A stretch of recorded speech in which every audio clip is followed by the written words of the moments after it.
Hello, everyone, and welcome to We Watch TV, the podcast about the TV that we watch. My name is Daniel. Her name is Hope.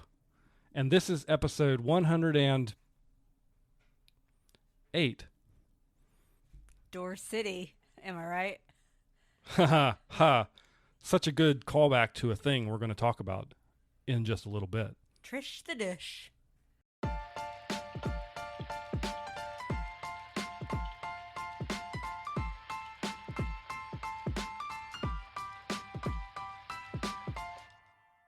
Hey, everybody, and welcome to We Watch TV. It is the podcast about the TV that we watch. I am Daniel. She is Hope. This is episode 108. Boy, am I glad we rehearsed before we got into this. Door City, am I right? Trish the Dish. Oh, this is that introduction was literally a joke for two people, and that they happen to be the two hosts of this podcast. If you know, you know. But if the other of you, maybe one of you, I don't know, who might happen to watch Nathan Fielder's The Rehearsal on Max, we hope you at least enjoyed it. And if you haven't watched that, watch it, and we're going to tell you why. Yeah, shortly. Like genuinely, we're going to talk about The Rehearsal season 1 and 2 here. If you haven't seen it, we're gonna the big first part of our section is going to be try to explain what it is. If it all interests you, you should stop the podcast and go watch it and then come back, because genuinely speaking, if this show gets greenlit for a season 3, it will be the best thing going. Best thing going? Which I know for some of you is the kiss of death. You don't want to listen to it. But if you respect our television at all, or our television thoughts at all, The Rehearsal is one of the funniest things I think I have seen. I feel like it's an acquired decades. humor. It is an acquired humor. So do we just want to get right on to talk about it? I wanted to complain about how hot it was. Go ahead. It is unbearably hot. Horribly hot. It's like 1,000 degrees. I feel like in the winter we were like, okay, too much winter, but that's because it was constantly ice and snow. But I would rather it be like 40 degrees outside than this feels like in the hundreds. Heat personally. Dome 2025. Yeah. It's like an armpit outside. It's not the best. Running outside was uncomfortable. We made a really good choice to run in the heat of the day. Being in the house at some points has been uncomfortable. Or is it slow? Existing. Useless. Generally. I know. Man-child. Has been uncomfortable. Don't you like that song? That's the song of the summer. I liked it, but as with all summer songs of the summer, and I like it the first time I hear it, and then the 20,000th time I hear it, it starts to wear on you a little bit. But what about a song from years ago that I've been singing as well? Oh, God. You done that thing you do. Guess what movie Hope watched over the weekend? What 20, 30-year-old movie at this point? I think he came out in like the 90s. Yeah, so that would put it closer to the 30s than the 20. Do, breaking my heart into a million pieces. It's a great song. This is why we should have just rehearsed what we're actually going to about to say. Yeah, we rehearse the thing we do all the time, but it's the 2 minutes after we get done with the intro that we have no idea what we're going to talk about. Well, let's go ahead and stop complaining about the heat and just get into it. The Rehearsal, seasons 1 and 2 on Max with comedian Nathan Fielder. And I feel like while we do think this could be a contender for the best thing going, if somehow he gets to season 3, and I don't know how he's going to top season 2, I just want to say that this is humor that might not be for everybody, but it's right up our alley. And we don't mean that in like an elitist kind of way. We mean that in like, some people are it's just a little weird. Yeah, it's a little weird. Some people are going to find it funny, and some people are going to go, what in the world am I looking at here? Well, I feel like this show itself is basically, it's not a full-blown reality show. Like, he orchestrates the bits. You could say he rehearses them. And he does get real people to participate in this and real actors. And there are some callbacks to his show that we have started watching. We have not finished Nathan For You, which I think that was, while there were real people involved, that was a little bit more of a bit than this, so to speak. I really think you have to know his comedy. All right. And they do make some callbacks to that, which I have noticed since we're not watching them in order. Yeah. So I'm going to take a stab Before we go to spoiler territory. Stab City. Am I right? Should we take our shoes off? Should we take our shirts off next? Okay. I'm going to take a stab at The chair. pitching this show to people, and then we will give a spoiler warning. And Are you thinking about the yes, chair, though? I can't stop thinking about the show, to be honest with you. So I'm no spoilers up right now. I'm going to give a slight pitch, then we'll tell you when You should spoilers. rehearse that, your pitch. Okay. The Rehearsal. Season 1.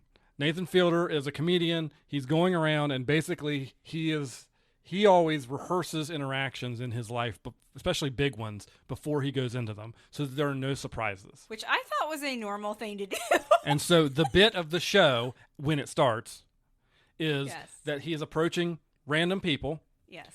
who are coming up on major life events, and they're struggling to, or even procrastinating on those events because they are nervous about, hurting someone's feelings or the outcome, whatever it may be. And so Nathan devises an elaborate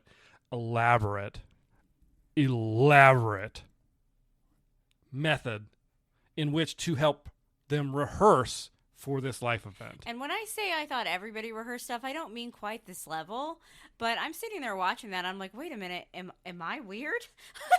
Like, I can't tell you how many times I've written down at least my talking points. If I hate talking on the phone. I'm a classic millennial. I can't stand it, especially if it's an important call. I will write down because there's a point where he's talking about why he does rehearsals. He's like, I always write down my conversation before it happens and then possible outcomes to each. And I'm sitting there like, why is that weird? And Daniel's looking at me like, what? I don't think I'd ever told you before that I do that. Not with normal people, but an important conversation. And then I always have just like he does in the show, what if I have this outcome? Then this is what I'm going to say. Then this outcome, this is what I'm going to say. When you then told this me outcome, this is what I'm going to say. When they showed me the screenshot of his PC, of his laptop, and he had that decision tree. Yeah. And you told me that you do normal. stuff like that. That's when I was like, okay. I'm not going to say I have never sat around and thought about a conversation. Usually what I end up doing is ruminating on conversations I had already had and coming up with better things I could have said after the fact. You could do well with some rehearsal because some of our worst fights have been because you just pop off at the mouth and you speak without thinking. Whereas I calculate everything I say to a fault. I don't know why you had Perhaps to go and bring we're that both up. mentally ill. I don't know. Conversations for therapy. All right, this is your spoiler warning. Now that we've given you the basic, I think that's as well as I can describe it. Yeah. I'm not sure what else I could say. If that doesn't, all we're saying is we really like this show. That It's is funny. what the show is. And when we say elaborate rehearsal, we're talking about fully No. creating sets. So Yeah, would you consider yeah. that a spoiler of somebody's apartment? Yeah, just Door City? elaborate. Elaborate. Okay, so this is your spoiler warning. If you haven't been hooked yet and you just want to hear us talk about the show, listen on. If you think that you might like this show, stop go now watch and it. go watch it because it is great. I need more people to watch it. I need it to have a season 3. I don't know what he's going to do, but I'm here for it. And I'll say, even if you listen to us and then decide that you want to go in and watch it, I had a random thing from season 2. Well, it's not random. Something major from season 2 kind of spoiled for me, and I still immensely enjoyed the journey of how we got to that point. All right, final warning.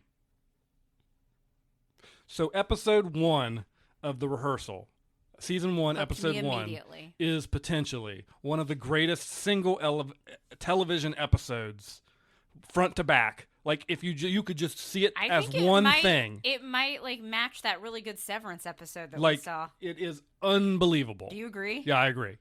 It is so good. So basically, he meets this man named Core, who is a trivia aficionado, and he has this group of other trivia players, and he has a confession to make. He does not have his master's degree, which I guess they all do, and oftentimes, like we do in societies, we will typically build up a problem in our head to be way bigger than how other people would actually react to it. So that's clearly what he's doing. So we're introduced to Nathan. He's talking about how he rehearses situations. He comes over. He's like, oh, Door City, because it was Door City. He's in Cora's apartment, Yeah. and there's a bunch of doors There's in a bunch weird of doors. corner. So he makes this joke, and then we meet Cora, we talk, and then Nathan's like, okay, Now, how did I prepare for this?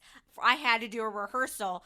The curtain pulls back, and Nathan has created an exact set of Cora's apartment. And by the way, with actors to resemble for Cora. people who think like this might have been like a bit, they showed the footage where he sent a fake gas company to Cora's apartment to check for a gas leak, and they walked around his apartment taking pictures so that they could map it out and plan it, and then they built an exact replica of Cora's apartment in a set. So he had the Door City joke planned out. You see him rehearse that. You see him rehearse the take their shoes off. Should we take our shirts off too? He's got an actor. He's got an actor playing Cora. My favorite thing, though, was when he talked about how they're going to have to do a better job with the sets because when he actually was in Cora's apartment, he didn't realize that when he was talking to Cora, it could be different because the chairs were different. Because he rehearsed in like a normal chair, and then he's in one of those like slinky, like almost like a camping chair, right? And he's all slouched down. And I feel like you and I like lost it like that. First of all, I was hooked at Door City, but before I even knew it was a set, I was like, ha ha ha, because that's just something stupid I would think if I walked into somebody's house with multiple doors. But then that really, really sold me.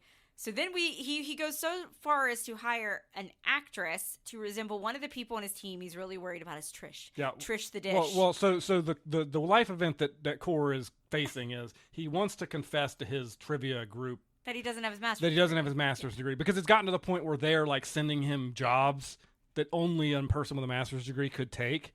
And he's starting to feel really guilty that he lied to them. Trish is one of them. So we have to find an actress that resembles Trish. But before we can do that, the actress playing Trish has to go seek out the real Trish, who has like a blog about like saving in the city or something. Like some kind of, I think it's like a play on Sex in the City because they're in New York. Yeah.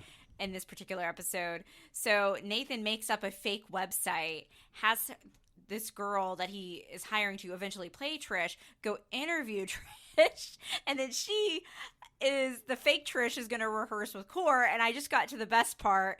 They usually do trivia at this bar. Mm-hmm. Nathan recreates the bar, and that bar set continues throughout season 2 of the rehearsal. He brings it with him. Goes in there. So he finds it as a comforting place that he returns back to.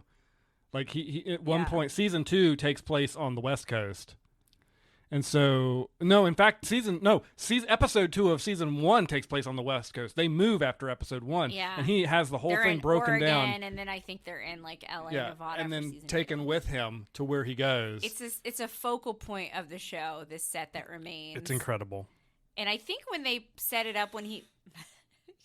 Dryer's done. I think should have rehearsed that. That's why you rehearse.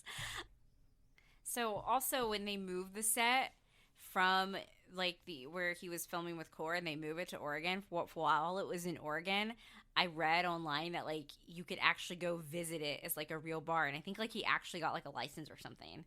But insane. But like the way you walked into it was like you walked in through like a regular building like to the studio with like all these like they made a hallway so you didn't know that you were in a big warehouse even though that's what you approached, and then suddenly you're in this bar from New York City. It's just craziness. Anyway, they rehearse how it's gonna go. As it turns out, when he does eventually Cora and the real Trish meet, the real Trish is just like, oh, okay. And that I think is an example of how we do often build events up in our head to be worse than they are. But we're missing another key point, and we're going to talk about this first episode more because it just kind of this is going to kind of we're probably going to talk about this episode and then a lot about season 2, but one of the things he realized was that in the rehearsals with the fake Trish was that Cora would get caught up in the trivia not knowing the answer, and it would detract. Is that a word? Distract. I cannot talk. This is why you rehearse again. This is why we should rehearse at all our conversations. It'd be such a different show. So he realizes that Cora's being distracted by that. So he's like, I got to make sure he knows the answers, but I don't. He's like really against cheating. Like if you pay, these trivia people are hardcore. It's like their code of ethics. So he just like starts when they're walking around and stuff, like, and he hires like different, like a maintenance man, like fixing a sidewalk to be like, hey, did you know that, the Nina, the Pinch of the Santa Maria, like it's just like random facts. Like they're just randomly walking around the city and these people are dropping facts that happen to be the answers to the questions for the night when he goes to do this. So it's not cheating because Core didn't actually cheat. Yes. He's incepting the answers into him. So everything, the conversation with Core and Trish went well. So then Nathan's like, should I tell Core about what I did? So he has an interaction with the fake Core, the actor that plays Core, and the actor's like, flips out at me. He's like, that's some Willy Wonka crap, like trying to manipulate everything. You're crazy. So then we flash to Core, and Nathan does not tell him that he done this. I'm sure when Core watched the episode, he'll see it. And then where I was really sold, cue the music. Come with me, and you'll see in a world of pure imagination.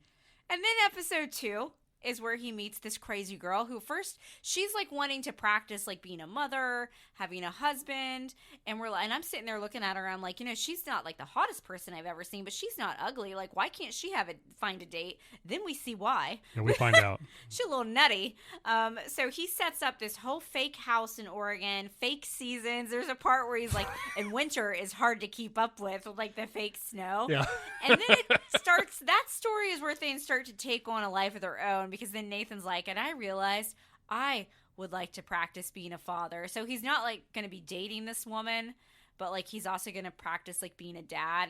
And they rapidly age the child, Adam, with like a bunch of different kid actors. I think, what is it, like every 3 days they age him, but they also have to swap out even the ones that are the same age because of child labor laws. Right. So every 4 hours they have to swap the kid. And you'll see somebody open the window and they'll like swap the babies out, and then they have like a robot baby at night. Yeah, I'm not kidding. They like try to do it to maintain the kayfabe of like the kid is the same kid. Yeah. So from the lady's perspective, the kid never leaves. It's just suddenly a new actor pops in, but she doesn't see them leave the house and come back in as a new person. I don't think he had decided to integrate himself in this rehearsal yet, but he is what he set her up on the blind date with that guy. His dream was to be an NBA player. Okay. So I'm like, is this guy for real? And he's like, they're driving in the car, and the guy's like holding his phone, like with his GPS. And Nathan's like, do you want me to hold that for you? Because I know it's like in his lap. And he's like looking down, and he's like, no, I always drive like this. And he didn't have like a license plate. You don't need a license plate. He's like, you don't need that. Yeah, that's legal. And then, so the guy comes over with the robot baby crying overnight, and then the guy just decides he's going to peace out. And you and I, what is the scene that we both loved? When he left first of all, Nathan went with this guy to his apartment, and the guy hates his roommate. And like, I don't know how they got the signatures from these people to be on the show, to be honest with you. He and his roommate have an argument about something crazy. But the guy packs a bag, walks out with that, and like this 5-gallon jug of water. 2-gallon, probably a 2-gallon jug of water. Yeah, just like a 2-gallon. And then they go and they, no license, and they drive back. And then the guy pieces out. And just like grabs the water. And just grabs his bag and his water that he had obviously not taken any sips out of. And for some reason, that just killed me. Yeah. I don't know why. And then we have some conversations about like holidays. Okay, so the girl is like really, I would say fundamentalist would be the right word I'd be looking for in viewpoints. She says like that her religious viewpoints. Halloween is like satanic, like we can't have Halloween costumes. And then like Nathan is Jewish, and she's just like, no, we can't have like a Christmaka situation. It's just got to be like a Christmas tree. So then he goes and meets this woman, like an actual like Jewish woman, to help teach Adam, the actor, child Adam. And it's like, a different actor Hebrew every yeah. And then I don't know how that woman signed over. The whole thing is just, I'm not going to get into like kind of the bit at the end of that, because you guys are going to watch that part yourself.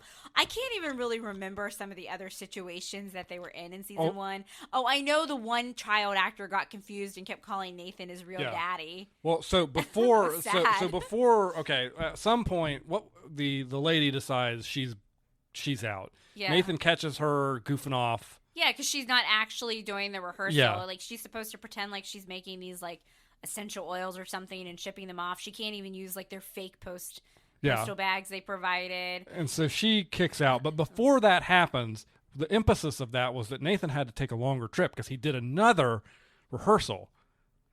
Do you remember? The guy that wanted to talk to his brother about their inheritance? Oh, my gosh, yes. Like the gold thing. Yeah, and they were at the chicken restaurant, and they made Canes. the They made a Canes. whole They fake made a Cane's they made a set. fake Canes chicken restaurant With actual food and everything. I don't know how they did that. and that got really crazy to the point where the guy that was rehearsing ended up just leaving after he got done helping an actor wipe his butt in the woods looking for fake gold. Yeah, because what the bit was that he was upset with his brother that he wasn't going to get his inheritance. Yeah. So then he goes home with the actor who actually is that he was rehearsing with that was playing his brother. And there's another actor that's playing like his grandpa, and they have a fight. And so he ends up helping the faux grandpa, and then like he's supposedly going to inherit this money. So then you have the actual like conversation, but then he ends up going out with a girl or his girlfriend that they were distrustful of, and they go to the fair, and we never see him again. That was I feel weird. insane describing that entire scenario. And we also meet the Fielder Method actors because we see them again in the second season. And there's the one guy he pretends to like emulate to see if he's like teaching. He takes a bunch of actors in LA who are up for anything, obviously. Yeah. And says, and we'll see just how up for anything they are in season 2. Yeah, go into the real world, pick a person at random, and try and become them. Yeah. And so they go out and they do this, and they come back, and some of them do okay. But Nathan takes it up to a next level with one of them by getting him a job at what's the place called? Asiago Bowl? I don't know. We don't have nice things. We don't have nice things. But he gets him a job there so that he can live that life more. It's kind of like a Chipotle, but for like yogurts and stuff. Yeah. Then he can, somehow this guy ends up living in an apartment with 2 other actors that Nathan has hired. And Nathan ends up living in his apartment. Which is weird. Weird. And then Nathan goes back to Oregon and becomes the full-time single father to a fake child. Oh, the dog cloning is in season 2. I was like, when does that's that in take place? That's in the season 2 with the Sully episode. I like how Nathan asks the one. Okay, so back to that actor that thought he was like his actual dad. Nathan's like, "Where'd you get your outfit?" And the mom's like, "Buckle." And then Nathan like dresses like her. What? In a fake her apartment. With the teenage Adam. Yeah. In a fake apartment of her making. Yeah. And then because he's feeling guilty about the kid that got feelings towards him. Yeah. And so using the actor child who's a little bit older, attempts to reconcile with that situation to make sure that the kid knows that he's not his actual dad, but it's okay. And the season just ended there. And it was like, what?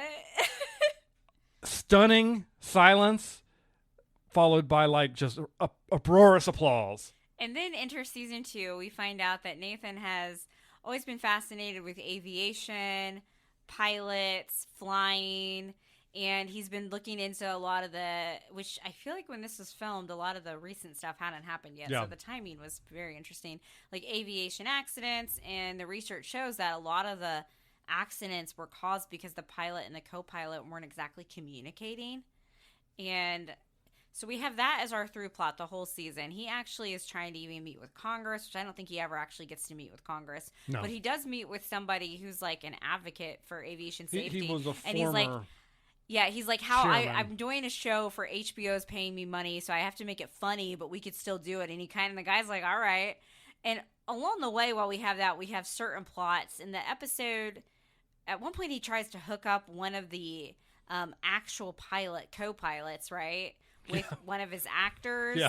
And that's where we get Einstein. Does Einstein make you... I can't even say it. Make you She's hot? attracted to Einstein, yeah, because of his big bulging brain. That's not what she said, though. No, that's not what she said. You just have to watch it. I'm not what this is. What is it? What, do you remember what she said? I remember what she said. I'm not going to say it. No. So there's an episode where he meets this couple, and they've actually cloned their old dog that they had. So that inspires him to see if you could clone something and make the situations exactly similar, could you be in that mindset? So he decides he reads Sully's book. Sully Sullenberger, the pilot. Who's still alive, I'm pretty sure. The pilot who saved that flight and landed it in the Hudson River. Played him in the movie. Yep.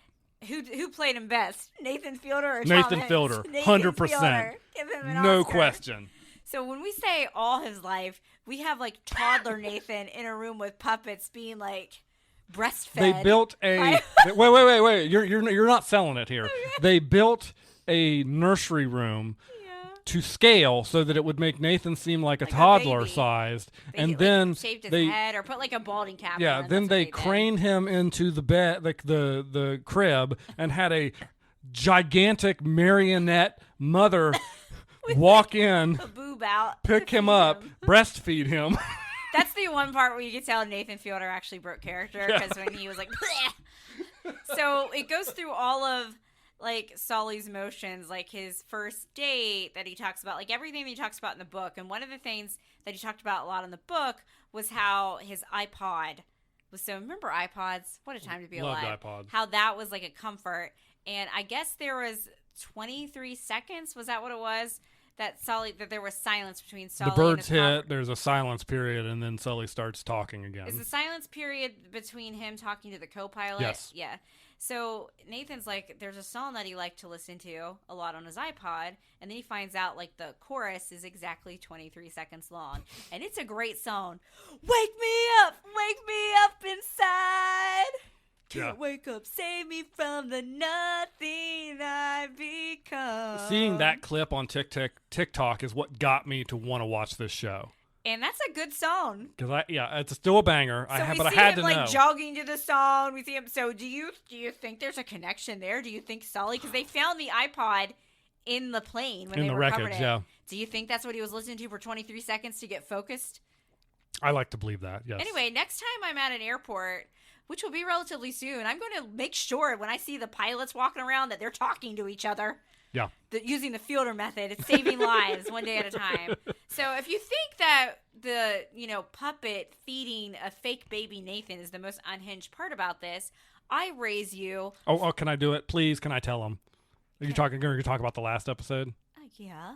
Okay. Oh, okay. Do you guys know what a 737 plane is? That's like a commercial-sized plane that you would take to maybe from Columbus to Orlando, for example. You may go, Daniel. So he's been frustrated because he's not really. He went and saw a sitting U.S. senator, in the show. Oh my gosh! But you didn't get to the. And No, we have to circle back. The way he was able to get a meeting was because I guess the senator was like an advocate for autism. Yeah. So Nathan's like, a lot of I've noticed on Reddit, people think I have autism. So he reads Reddit comments and he decides that that's how he's going to get his in to talk about wanting to help autism. Yeah. That's how he gets his foot in the door with the guy. All right. So he gets his foot in the door. He talks to a senator. The senator blows him off. So he gets frustrated. He's not going to be able to bring the conclusion of his studies in front of Congress, in front of the FAA, but nobody's listening. And so the last episode drops, and he's talking to the guy from the National Transportation Safety Board, and he's like, well, what would it take for me to fly a 737? And the guy's like, oh, it's impossible. That's so many hours and so many stuff. And he said, okay, but what if I wasn't flying what if I was not transporting paying passengers? What if they were actors? And I was paying them. Hours. Then he reveals that he's for the last 2 years or so, he's been on the side getting his pilot's license. 2 years. Just know, if I ever send you a TikTok of Nathan Fielder flying the 737, that's how committed I am to the bit. Yeah. That's how much I'm committed to you. The 2 years of work to get there. Then he starts doing the official training that you have to do to drive to fly a 737. Guess when you get to fly the 737 for the first time? Do you practice flying one? No. Not a real one. The first time is with passengers. You do the simulator, and this is for all pilots. They don't just take those 737s out on regular runs, which I would have assumed they did. No, they use the simulator their very first time. This could be us soon. I hope the pilots talk to each other. Next time you fly, just think it could be your pilot's first time flying one. So he goes Enjoy around the country looking for a 737 that he can take. He goes to this junkyard, talks to the guy. Is that a bird's nest? The guy's like, I'm fly my own family in this. Then he like pulls off a button off of it. That's fine. You won't even miss it. So he finds a plane. He gets one of the pilot. By the way, we haven't really talked about a whole subplot where he actually gets co-pilots and pilots and talks to them and gets them interacting with each other and all this stuff. And the one like guy is that's banned from all the dating apps. and Instagram. I'm gonna think about that. I'm like, I hope my pilot's not banned from all the dating apps. So he gets one of the pilots to take this on with him. And the end of the show, and not that guy, not that guy. From all the apps. At the end of the show, he with basically it looks like all the actors from the Fielder Method and a bunch of other people get on a 737. He flies it for a 2-hour trip round and back and lands it. I think what was really funny about that part with getting the actors is that I'm like, geez, actors will do anything. And when he's explaining it to the actors, one of the actors goes, actors, man. Jeez. Yeah. I mean, would you do that? No. And one of Nathan's problems was that he did have, like they said he was like a slow learner. So he would also like rehearse and practice at home. But he flew the 737. And then kind of in the postscript of the episode, he talks about how since they stopped filming, he helps fly planes. Most of these planes don't have people on them because he's not allowed to fly with people yet because he has a certain number of hours he has to get in the air. But so he's helps like planes that need to be flown from some place to another place. They'll take him to that place, and he he'll did not fly buy the plane, the junkie plane. They ended up finding another one. It looked suspiciously like a company that uses purple and orange to me, but the inside of it looked like another company. Yeah, that a lot of people often commonly fly. And what do you think it was? Do you think it was? I think it was FedEx. I think it was a FedEx plane. That's what I think ultimately. Yeah, I think they couldn't say though. Yeah, they couldn't say. I think they had to put seats in it.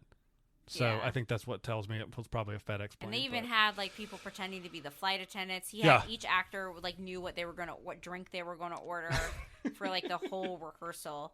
So next time you're at an airport and you're sitting there and you see the pilots come in, just make sure if they're talking, that's probably a good sign. Yeah, and we have done an absolute disservice to just how amazing like this season 2 of the show was. Wake me up. We didn't even really talk about the singing contest that they got into. Oh gosh. Yes, the scene he had so he also apparently used to be not a judge, but a producer or something that would work the auditions for the Canadian version of American Idol. So he decides that that's a way he's going to get because he's finding out the co-pilots are kind of afraid to speak their mind. Yeah. So he gets them with this whole fake competition, which they actually did, I think, have a winner. Oh, that's because he built that. Another thing we completely forgot to talk about in season 2 because there's so much. He built an entire replica of the Houston International Airport lobby area. And that's where they were going to perform on a fake. And he put the bar in it. Yes. From season 1. It was a whole thing. So then we do declare a winner of that show. Yeah. Because they did go through with it, and guess what she's saying? Evanescence, bring me to life. And it was Chef's Kiss. It was excellent. It was amazing. Like I said, the moment season 3 gets greenlit, this is my best thing going. If you think you're like, wow, they just babbled, they sound insane, this show sounds so random, it's because it is. But it's also good. The insanity that we have described to you here pales in comparison to the insanity of the show. Yes. And if you are at all enticed by what we've said right here, you should go watch it. It is an insane thing to behold. What's even crazier, though, is Nathan For You, which we have started. Oh, yeah. We have only seen a few episodes of season 1 of that. He's much younger on that show, but he does reference it a couple times. And I just think his brand of humor really appeals to me. Yeah, it's quite the one that sticks out to me. Well, there's 2 that stick out to me. I won't talk about the one thing, but the poop flavored yogurt. Oh, I was thinking about the rebate. The rebate was good. Yeah, the rebate was pretty good as well. That's not even what I thought about. I was thinking about when he was doing job interviews. And what his friends call him. No. Moving on. Anyway, go check out Nathan Fielder, The Rehearsal. Please check it out. It's so funny. If you've watched it, hit us up with a fan mail. Let us know what you thought. What was the craziest thing that you think he did on there? I had an actual pilot reach out to me on Twitter, and told me that he felt that it was very exaggerated. And I said, well, a lot of stuff is going to be exaggerated, but he was very passionate, like, in his responses to me. He's like, and I said, well, I think what Nathan was really trying to talk about was just the communication issues in general. And I could tell, I think, like, some feathers might have been ruffled. But you know so what? If you're in aviation, let us know. Did it bug you? but Do you talk to your co-pilot? That's the thing I like about this show too, is it wasn't just a comedy. It wasn't just an entertainment. It actually sparked a conversation, an important conversation, because this is stuff that is important for people's of any lives. job too. I mean, especially that one where you're literally flying people and there are lives at stake. But I think a lot of people can struggle with communication. They're letting out their real feelings be known, and it can be tough for people. Speaking of feelings, let's move into, we finally watched Captain America Brave New World. I think this movie came out in February, and I don't think it was in theaters very long, and probably for a good reason. What'd you think, Daniel? You know me, I love Captain America. I love the Captain America movies. I like, Sam. Anthony Mackie, Sam Wilson's character as Captain America, but boy, this movie was not good. I'm going to say it was fine, and just use a phrase from you. Okay. I agree. That's why I feel like where a lot of people are dunking on the movie, it's because they are against Sam as Captain America. That could not be any further from the truth. In fact, it makes me madder that they couldn't give him a good script as his first leading movie as Captain America. The best parts in it were when Bucky shows up for like 30 seconds. Do I think you need to see Captain America Brave New World before you see Thunderbolts? No, I do not. We didn't. I knew enough what happened at the end of it, but I think you're fine to see Thunderbolts, which was a far superior movie. I'm going to call him out because I said I was going to. I love Harrison Ford. I think he can be a great actor. I don't know. Did he just want some Marvel money? Did he owe a favor to somebody? He was not good at all. He played Red Hulk. I just don't think the character was like anything to write home about. Like that was the character he was playing. Was recast, and because William Hurt played him originally, and then William Hurt passed away, obviously, and that character was just always kind of like he was the main antagonist in the Hulk movie from 2009, which was not a good one. Since then, he's been a bit player. And this is the Hulk movie with Edward Norton. Yeah, with Edward Norton. So it's not like I don't know. It looked like Harrison Ford kind of phoned it in, he was there, but also he didn't have much to work with. It seemed to me like he could have put a little more oomph into the role, in my opinion. He just seemed like it honestly felt like Paul from Shrinking, reading lines, pretending like, I can't believe, like, stupid what's-his-face is making me pretend like I'm the Red Hulk, so I'm just going to read these lines as blandly as I can. That's what it came on. I felt like I was watching Harrison Ford play Paul, play Red Hulk. That's what it felt like to me. Would you say that's a fair assessment? No, I would. Yeah, I agree. West Virginia's in the movie, though. Yeah. They went to a place, apparently, that's in West Virginia where there's no, like, cell service. I'm like, are they in my hometown? It's a radio wave. No, wave. it's an actual place. Like, it's a radio wave dead zone. It's, Yeah, like, you can't use GPS, nothing. I felt like the movie was very choppy as well. Like, it went through several rewrites and several reshoots, and I think it shows. They need to stop. Disappointing. They need to stop putting movies into production until they've got a finalized script that everybody's okay with. I feel like the character of Captain America deserves better. I feel like Anthony Mackie deserves better, and I hope they don't see this movie as a flop. Do not give him any more material to work with. That'd be disappointing. So my beef is not with like, oh, I'm just upset that it's not Chris Evans anymore. No, absolutely not. I'm actually like almost furious that they did not give him a better script. And we just watched this on Disney Plus. So if you have Disney Plus, go ahead and watch it. I don't think you'll be bored. Yeah, because Sam Wilson is not a super soldier, and I think that's interesting. How does a regular human person deal with this world where they're not a super soldier? Yeah. But the problem is what they did instead was just make his suit really powerful, and then he basically was a super soldier. Yeah, they used the Wakanda materials. Instead of actually making it like, oh gosh, this is a Red Hulk. How do I stop this? Yeah. And Liv Tyler shows up. She reprised her role from that movie years ago. And I feel like she was like just came in to deliver a line as well. Yeah. Like, I'm just gonna say it. It was just like it was a mess of a movie, and I'm upset that they did that to Captain America and the storyline because they could have done better. But you know what's even worse? And it's terrible. And I feel like I'm being tortured every week when I tune in. And just like that, season 3, somehow each episode gets worse. I didn't think it was gonna get worse than Aiden in the truck calling Carrie and spitting on his hand, but somehow it's managed to do so. What do you think of it in Just Like That so far? Oh, it's terrible. It's absolutely awful. This is a torture that I have to watch. We've got like what, 2 or 3 episodes that we've not talked about. I can't even remember. Like you said, each one continues to get worse. Aiden just gets continually more awful. So we had, at one point, we thought that they were going to do something nefarious with Carrie's cat. Yeah. Which thankfully that was fine. Oh, what you say? We had Trey from the OC show up as Carrie's gardener randomly, and I'm like, who is that? Like I do every time I watch a show and I recognize somebody. And it was, so we had to do I think you actually did it before I did. You went, I paused it.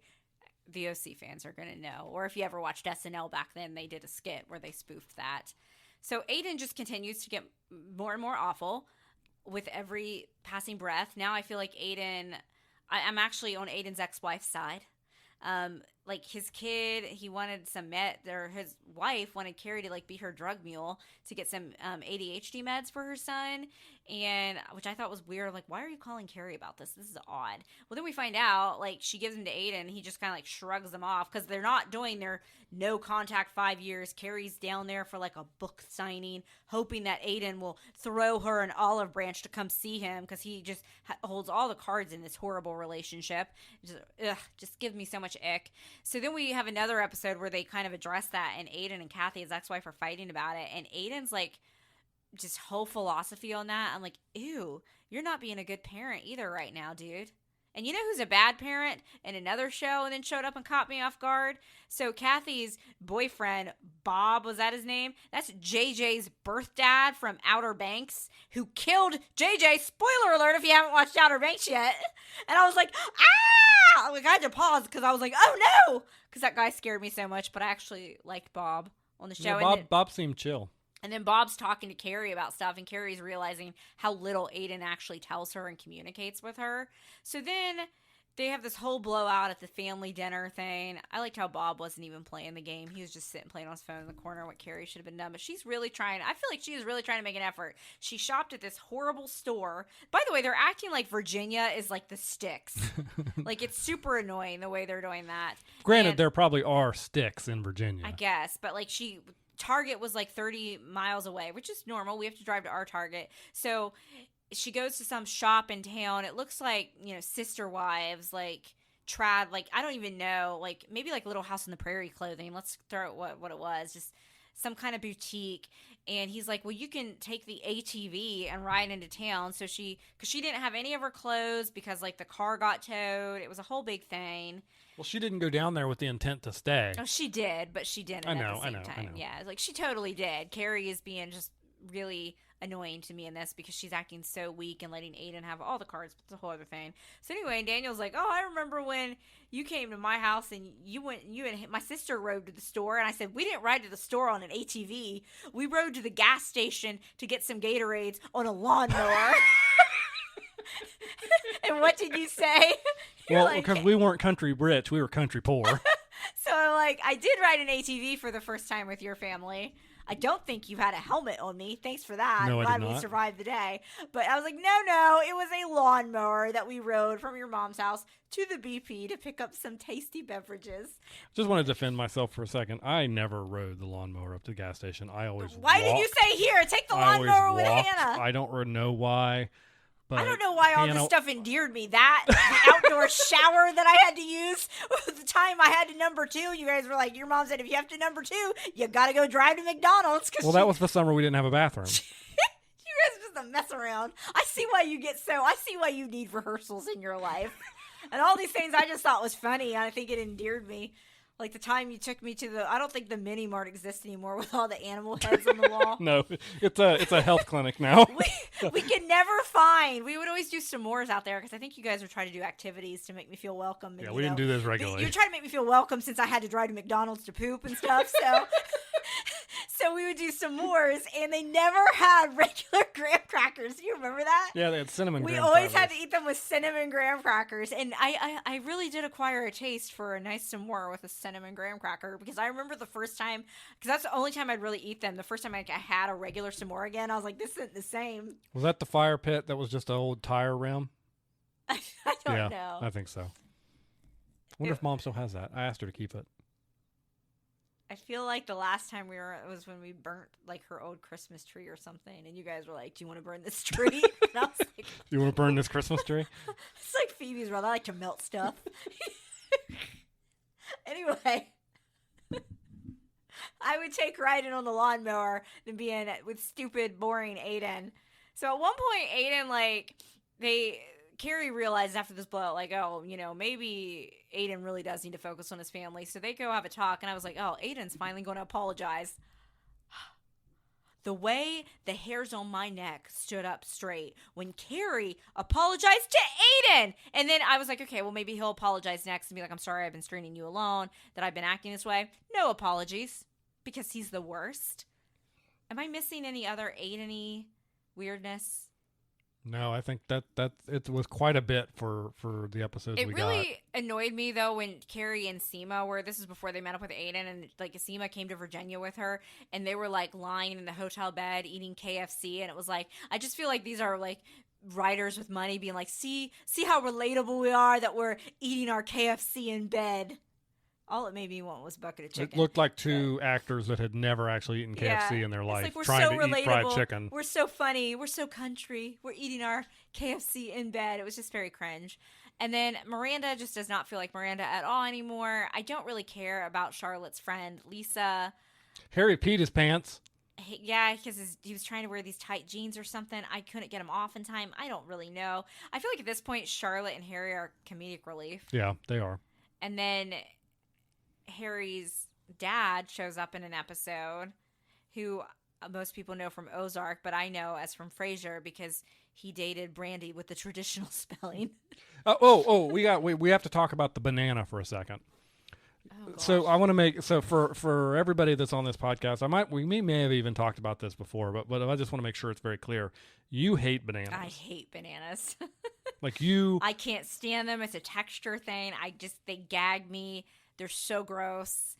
I just cannot stand them. It's like the one like runner thing that I just am like, ew, I can't do a banana. So Charlotte or Harry, one of the two, picks up this banana prop on set, and they're like, this is too far gone. We got to throw it out. It was perfectly fine banana. And I looked at you and I said, you, person who hates bananas, is there anything wrong with that banana? No.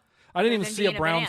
I didn't even see a brown. I didn't even see a brown spot. I don't like. I will eat a banana that is 80% brown spot on the outside. That joke that was like a frozen banana. Would you like? Yeah. Would you like a frozen banana? No, but I would like a regular banana later. So yes. Oh wow! If you know, you know. Anyway, tell me what your percentage of brown banana is before you have to throw it away. In the social media verse. Go. So I don't even know where they're going with it just like that. Like, what is going on? I just feel like if the writers were smart, they would actually write Carrie wanting to, like, do all these things with Aiden is because she still hasn't dealt with her grief, and he's somebody that's a comfort to her. Because I'm like, at this point, they're at one, she's not 80. She's what, like in her late 50s, maybe even mid 50s? She's not even that old. They're acting like she's like just some like crippled old elderly woman with like no life to live yet, and it's not a great message. This show really feels like it's written to sound smart, and even with the fashion, they're trying to come off like the old show was known, Sex and City, for the fashion choices, but it was authentic. This just carrying that stupid bonnet, like that one episode, it's not a good show, but I'll keep watching it. Yeah. For as long as I'm tortured to do so. We kept pausing the episode, the most recent one, and I was like, we have 30 more minutes of this? What is going on? It's been pretty miserable, to be honest. The one compliment I'll have is I like Carrie's refrigerator in her big apartment. So set design. You like set design on this show. Okay. Well, I like that particular. You said you like that fridge, too. It's a nice fridge. I like that particular piece. But there was this whole thing on the plane where she realizes the table she wanted to buy that Aiden gave the thumbs down to when they were texting. She's like, fine, I'm going to buy it. Like, this was after she leaves Virginia. And it's sold out. And that's got to be a metaphor, right? That Carrie waiting around from him is like her life is wasting away. Yep. But will it be? Will these writers be smart enough? I'm not sure. Okay, so you did watch Something Without Me. Yes. We Were Liars? We are in the lull before we get bamboozled. Not bamboozled. Inundated. Bombarded. Bombarded, yes, with tons of content. So I was told by a couple people to watch 2 different shows. There's one show that I did not watch on Netflix. It's by Kevin Williamson, who is known for Dawson's Creek, Vampire Diaries. Well, his co-producer or writer or whatever, I don't know, partner, Julie Plec, who's also known for the Vampire Diaries, she has the show on Amazon Prime called We Were Liars. I read the descriptions for both, and I was like, Kevin, just like I never agreed with the couples that you wanted, because he was a Dawson Joey shipper, gag. Thankfully, Joey and Pacey won, and he also liked Stefan and Elena. I have no problems with Stefan, but Team Delana all day, baby. So I'm like, what's that like to have 2 of your main shows where you did not get the end games you wanted because no one liked it? So I was like, I'm already judging you a little bit for that, Kevin. So, and the whole fishing and drug wars, that's what, I don't even know what it's called, but there's a show on Netflix. I'm like, you know what? I haven't watched anything except for old episodes of Everwood on Amazon Prime in forever. I don't think I've watched a new program on there since we watched Mr. and Mrs. Smith over a year ago. So I was like, I'll give the Julie Plec show a try, We Were Liars, because it also has Candace Kane in it, who was Caroline Forbes on The Vampire Diaries, who's playing a mother, not of young children, of like teenagers. What? And I'm really starting to think that Candace Kane, y'all, is a real vampire in real life, because she looks better than she did on the Vampire Diaries in this show. Like, she looks so good. So I'm like, is she really like a real vampire? Like a vampire actor? Maybe, I don't know. And then it's got Barbara Allen Woods, who played Deb Scott on One Tree Hill, another iconic show. Her daughter, Emily Allen Lynn, she's the main character. And then, I'm getting to it, it has Ewan McGregor's daughter, who plays Caroline Forbes's, or Candace Kane, Caroline Forbes. Her daughter is played by Ewan McGregor's daughter. I'm so lost by all these names right now. What's the show about? I was trying to tell you. I'll tell you that in a minute. I was trying to like tell you about like the different actors, and you were like, you left out Ewan McGregor's daughter. I was like, I didn't realize that. And then the big one that I noticed that not a lot of people would be excited for, especially the youth probably watching the show, was I was like, where do I know this voice from? Charlie's mom from the Santa Claus is like the granny in the show, but she has like because they all have blonde hair, so her hair was dyed. But it was the voice because at one point she had the shrill voice, and it took me back to Scott over no oceans. You know how she always had that shrill voice in the Santa Claus? Scott. And like, I'm like, where have I heard that voice? So Wendy Crewson, I think is her name. So anyway, what is this show about? Well, it's called We Were Liars. And basically this, y'all know I'm always down for a rich family at the beach with some mystery. It's just my wheelhouse. I love these like these rich people shows. Just, it's really fun. This has a lot of trauma though. And they grow up on this, like, going to this island every summer. I think it's like on Martha's Vineyard or something. It's like an island off Martha's Vineyard.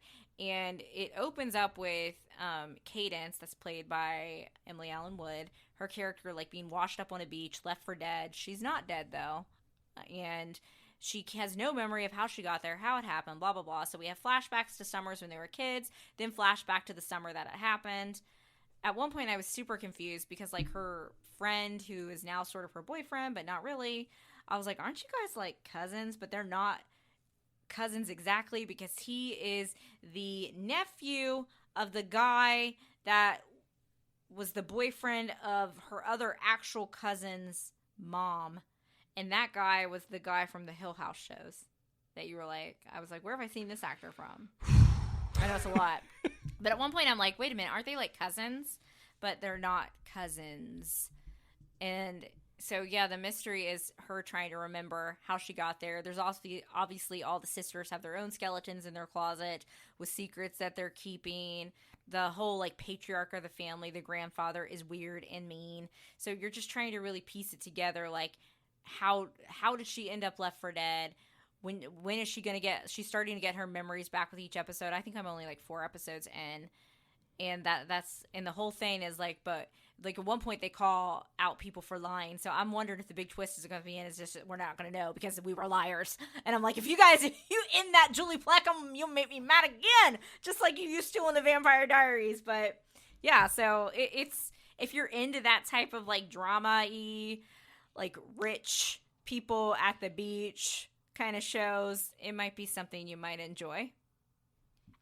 Okay, and you've been watching another show with me, without me, consistently, incessantly. To predictability, the Milkman, the Paperboy, the Evening TV, Full House. So I've been listening to the Ola Tannerito's podcast. So while you were on your last work trip, I had no content to watch. So Marvin and I sat down and watched some Full House, and I was like, you know what?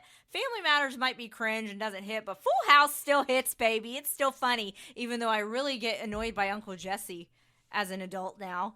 Like, he's kind of toxic at times. Do you agree? He does not come off well upon rewatch. Like, Becky, what are you doing? And, like, the fact that how big was that house? That attic is, like, huge. Anyway, every time they needed more room, they just add another floor. So I've been rewatching Full House, and I was going to compliment Daniel because he was actually enjoying the episodes, laughing. I know when Daniel's enjoying something. I know when he's not. He was enjoying several of the episodes, and then the other night I was like, "Do you want to watch Frasier?" Because I was in the mood to watch the Cranes Go Caribbean, one of my favorite Frasier episodes, the season 8 finale of Frasier. And Daniel's like, oh, thank God, so we don't have to watch any more of stupid Full House. And I was like, I was going to compliment you on the podcast about how engaged you had been and how you were actually seeming like you were enjoying Full House. Can you just admit it that you did laugh, have authentic laughs with Full House? I was just rehearsing. No, you weren't. Shut up. How rude. Okay. I will say that Stephanie always clocks everyone. Yeah, she does. Iconic. You got it, dude. Alrighty, we got a couple upcoming announcements here Yes. going on. So, Secret Lives of Mormon Wives Season 2 Reunion Special, July 1, hosted by Nick Vial. Why is he, Okay, well, he has the Vial Files, the podcast. You know him from Special Forces. I don't know why they got Nick to host this. I'm kind of annoyed with it, because now I'm going to have to watch it. But I'm super excited. We're going to be on vacation when this is happening. I might have to watch it. But I think at one time I made you watch an episode of The Bachelorette on vacation because it was like a really important one. Ugh. Me. We also watched Game of Thrones on vacation. Same thing. But I really want to watch the reunion special. I've been keeping up with all the drama on TikTok between them, and I just really need season 3 to hurry up and get here.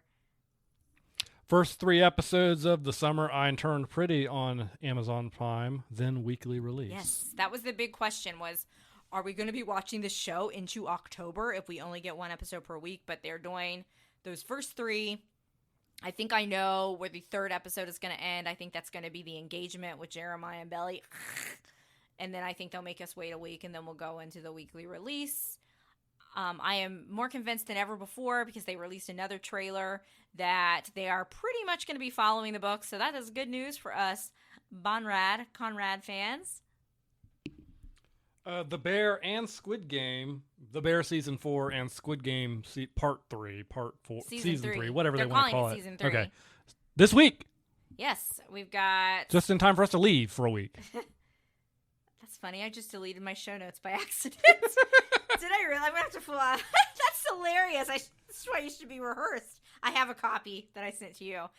Yes, so we'll probably get started on The Bear, and then we'll probably watch Squid Game when we get back. So most likely when you guys get those episodes, we'll probably have one that'll focus on The Bear. We all know how well those episodes do. Well, yeah, And then we'll have the Squid Game. We'll probably talk, because both of those shows come out all at once. We'll probably spend 1 episode to talk about just The Bear, and we'll talk about Squid Game in another episode, and then we'll kind of get back to more of the weekly release stuff as July kind of progresses forward. And do you want to explain kind of how we might be now? We could if we vibe check it and we want to do it how we've always done it. We might go back to that, but do you want to explain like how we might be doing the podcast going forward? So weekly release is great and fun, except it's really stressful. We don't get paid doing this. We don't get paid doing this, and also, we found by looking at some of our metrics for the podcast that we'll have episodes where we're really not talking about anything. Like, we're not talking about a premiere. We're not talking about a finale. We're just kind of talking about a bunch of shows, one episode at a time, that are in the middle of their run. And those just don't seem to be episodes that people are listening to as much. So we're going to go more. People like a premiere, they like a finale. Yeah, we're going to move to a format where we're probably going to try and target every other week for an episode. And we're going to probably move more to a talk about a show in its entirety for an episode, or at least a finale, and kind of do a wrap up, as opposed to this week to week. And again, we might still do that. It just really depends. I know there's a lot of good movies coming out soon that we're going to see. I know we'll probably watch TV, but we do talk about movies. Let's see, we've got Superman coming out. We've got the I Know What You Did Last Summer kind of reboot sequel, I guess 3, if you wanted to call it that. I'm excited for that. You're going to watch it. Fantastic Four coming out. So there's a lot of good movies coming up. But the way, but the way that content has been coming out over the last year or so has just left us with gaps. Mm-hmm. And we've been trying to fill them when, as we look back at look back at the shows that we've produced and look back at what people have listened to, there hasn't been any reason for us to try and fill that silence. And so we're going to go forward not feeling as though we have to fill it. And oddly enough, while we complain about the weekly release setup, both The Bear and Squid Game, we're getting all the episodes. So that's also why it's going to change some stuff up. But while we are out next week, we do have the White Lotus Season 3 Supercut coming. I feel like the White Lotus episodes have been some of our best performing episodes. So clearly you guys like the White Lotus. Piper, no. So we'll have that for you next week. Anything else you want to say about White Lotus? No, and then after we get back from vacation, give us some time, but we'll be getting through The Bear, we'll getting through Squid Game. Before we know it, Star Trek: Strange New Worlds will be here. I knew you were going to say that. The Summer I Turned Pretty. The Summer I Turned Pretty will be here. We got a lot of stuff here in this kind of midsummer, and then there's a pretty decent amount of stuff. Why couldn't they start this stuff in early June? Yeah, I don't know. At least one of them. And then there's some pretty decent things going on in the fall as well. So I feel like we're making an announcement about a scheduling change right as things are getting back to a little bit more normal. But we still haven't just like that. It's just that every week having that on top of us to try and get one done, and occasionally, like last week when we didn't really have much to talk about. Life is hard. Yeah, it's just there was no reason for us to put an episode, and so that's just what you can expect. Is we're going to try and do one at least every other week, and go from there. And now, in honor of vacation, we're going to do, because I bet you'll never guess where we're going. We're going to do a few Disney-focused and Disney parks-focused this or that. It's Daniel's favorite thing ever. But because I know some of you guys like this, so we're going to do it. All right. And I'll answer, or you'll answer, then I'll answer. So I'll ask the questions. Okay. Tron or Guardians of the Galaxy? Guardians. Yes, Guardians as well, for me. Guardians or Everest? Everest. I'm going to go with Guardians. I have to say Everest. Everest is my number one all time. So yeah, but I as much as I love Everest, the Guardians of the Galaxy Cosmic Rewind I think is the best ride in the park. All right, I think I know how you're going to answer. I think I know how I'm going to answer on this one. Gaston cinnamon roll or Ronto wrap, and I mean the breakfast wrap. Ronto wrap. No question. The breakfast Ronto wrap is good, but in my opinion, that Gaston cinnamon roll with the extra cup of icing just really hits my sugar fiend heart like no other. All right, next up, also in the Disney food, Lava You Float or Dole Whip? Lava You Float has surpassed Dole Whip in every way possible. I completely agree. Now, I get my Lava You Float with the swirl, but I always got my Dole Whip with the swirl too, because for that tart tasting ice cream, I need, or soft serve, whatever you want to call it, I need a little bit of that balance for vanilla because it's almost too sweet to me. But they'll let you swirl it, and the Lava You Float is elite. It is top tier. Is it like strawberry Fanta that they put in it? Yeah. Like I wish I could just get like a cup of that. Like I can even deal with the Pop Rocks. The Pop Rocks don't really bother me. All right, I also think we're both going to answer this, but I have been asked several times by some of you in the Disney community this. I feel like you should know my answer based on my personality. Starbucks or Joffrey's? Starbucks. I feel like if you want something really sugary, Joffrey's is your place to go. I feel like if you want something really bad, Joffrey's is your way and to I go. feel like most people in the Disney community like absolutely disagree with us, but we are Team Starbucks people. They have more options. Here's the we thing. like coffee. I like the flavor of coffee. Yeah. I like my coffee to taste like coffee. Like I've had some good Joffrey's lattes during like food and wine, but it was basically like almost like a milkshake, like dessert drink. So Starbucks all the way. You Joffrey's people are something else. All right. Adventureland or Tomorrowland? Oh, I wasn't ready for this one. I had to trip you up with something. Tomorrowland, only because of the people mover. Oh my gosh, that's my answer too. Like I like everything about Adventureland better, but it is a hellscape walking through there on like a hot afternoon. Well, and so is Tomorrowland, but yeah, but Tomorrowland has the people mover. Yeah. And the people mover is top tier. So yeah, that's like I would pick that as well. All right, Galaxy's Edge or Toy Story Land? Galaxy's Edge. I'm going to go with Galaxy's Edge as well. Toy Story Land has no shade. No shade whatsoever. And I do think what the coolest thing was, we've talked about this before, where Disney dropped the ball several times with building the Star Wars stuff and the attractions, which, are fine. They're fun, but they could have done better. I think we all know our opinions on that. But when you walk around Galaxy's Edge, especially if you do it like early in the morning when there's less people in there, the attention to detail really does remind me of just like the Imagineering put to good work. I do feel like I'm on a movie set. And like I said, Toy Story Land, if you want to roast, because there is no shade in Toy Story Land, it's pretty miserable over there, even though I could argue that I like some of the food and rides in Toy Story Land better. All right, this one was a tough one for you. And you have to take into consideration not just the food, the elements, everything. I'll take into consideration what I wish. Sassy. Steakhouse 71 or Le Cellier? It's like picking between your kids. Gosh.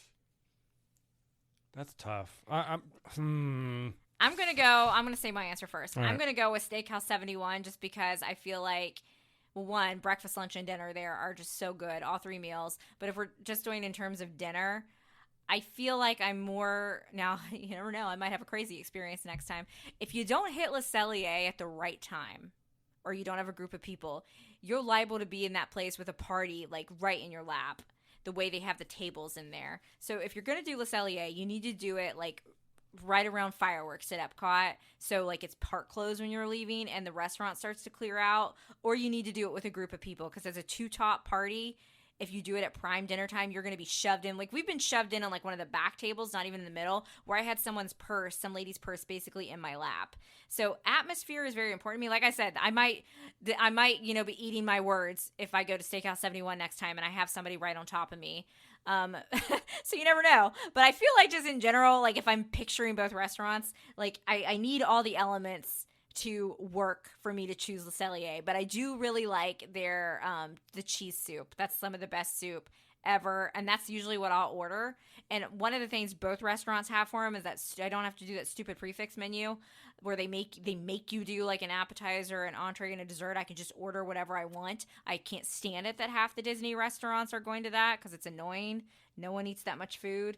So and the potatoes au gratin, I really like those from Steakhouse 71. So I'm just gonna have to give it to Steakhouse 71. Just for the vibes, which again, I could be eating my words. The vibes might be off next time I go there, but from my past history, that's why I would pick. But it is a very difficult decision. Now, since I've given an essay about why I would choose, have you made your decision? Le Cellier. And it's because, but you would even say that if you went to Le Cellier at like peak time, the two of us, and you had some woman with her University of Alabama purse right next to you and her kid kicking you at the table. Yes. But you do really like steak. It's so close. It's so close. I was going to say, you got it's two so steaks for your close. birthdays. But I think the steak variety choice at Le Cellier is still better. I've had a couple. I've now had 3 of the 4 steak offerings they have for dinner at Steakhouse 71. Only 2 of those are really. And me, as somebody who doesn't eat steak or red meat, I feel like I have more options at Steakhouse 71 than I do at Le Cellier. At Le Cellier, I order soup because I don't even think they have a vegetarian option, do they? I don't know. And at Le Cellier, I think the steak comes with a more of a presentation of a meal, whereas at Steakhouse 71, I was actually kind of surprised. You basically get the piece of meat and whatever side you ordered, and that's it. You're just making the argument for Steakhouse 71 better for me. I'm like, that's right, because you can order extra sides too. I'm like, I would like my potatoes au gratin. I would like my mashed potatoes. I would like my mac and cheese, please. And then there was a time in my life where that would have absolutely been what I wanted, but I have grown, my palate has grown, and like the risotto that the filet at Le Cellier comes with whatever kind of vegetables they put on there and the presentation, I appreciate that more than I did when I was younger, and so that's why I'll say. Then why did you tell me when I was booking our dining that you didn't want to eat at Le Cellier because you didn't want to be in the park late at night? Because I didn't want to be at the park late at night. That does not mean that I don't still think that if I have the energy like how we and I want to be there. About what's the other Rose and Crown where we love that dessert there, the sticky toffee pudding, but we like never eat there because you can't eat lunch there anymore. You used to be able to. We're like eat at lunch and then dip out of the parks, people, because we just so that tends to be how we operate. We are barely in the parks in the evenings anymore. That should be my next question. Parks, rope drop or close? Oh, rope drop. Rope drop. I feel like the last time we were in the parks at close, well, I guess when we were with a group of friends, that was different. But when it was just the two of us on like one of our random vacations, it was not great. That's when you lost me. That's when you got lost? Okay, I was wondering. And we're like, we're meant to be in our pajamas at the hotel by 3:00, eating our meal, watching TV, and sitting on our balcony. That's how we do Disney. And like the CMs, I'm trying to find, and they're like, are you trying to find your daughter? Like, no, I'm trying to find my wife. Same height, but... Man. Okay. We talked way too long about food. All right. Prince's Fairy Tale Hall or Pete's Silly Sideshow to go meet characters. Pete's Sideshow. Both of these locations have that stupid auto photo pass thing, but I'm going to go with Pete's simply because the air conditioner in there is top tier. Yeah, the air conditioner is way better. Day, and you're somebody that you don't mind to meet characters, you're whatever about it, or with somebody like me that likes meeting characters, but you want to cool off in the AC. It's good. And it's so good that we were like, oh, I wonder if it'll have the opposite effect when we were there in February. It was freezing in the parks. It was like 30 degrees. They were still blasting that AC. It was like the only place that wasn't running heat. Do you remember that? Yeah, I remember. Because we were like, I bet we could get warm in there because it'll be like, no. It's always cold. All right. Living with the Land or Soarin'? Living with the Land. I knew you were going to pick that. I'm going to go with Soarin'. But I do appreciate Living with the Land, and I love the house from Living with the Land. And that house reminds me of that Muppet, not a Muppet Christmas Carol, but that Muppet movie where they go to Fozzie's mom's house. And that's Muppet what I Family think about. Christmas, I think. Yeah, Muppet Family Christmas. And every time I'm on that ride, I'm like, these, even though I know like that house was probably like upstate New York and this house is somewhere different, I'm like, this is the same house. And I'm just, that's how it is in my head canon. And that's what makes Living with the Land so special to me. So that's all it is on Disney. Do you have any Disney this or that's for me, or did I pretty much cover it? I think you got them all. You can't even think of a single question to ask me to try to trip me up. Wilderness Lodge or Contemporary?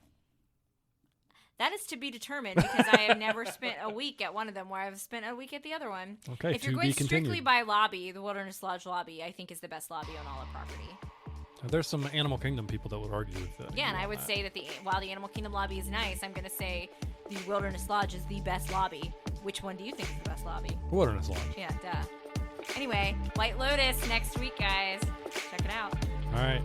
Thank you, everybody, for listening, and we will talk to you next time. Door City.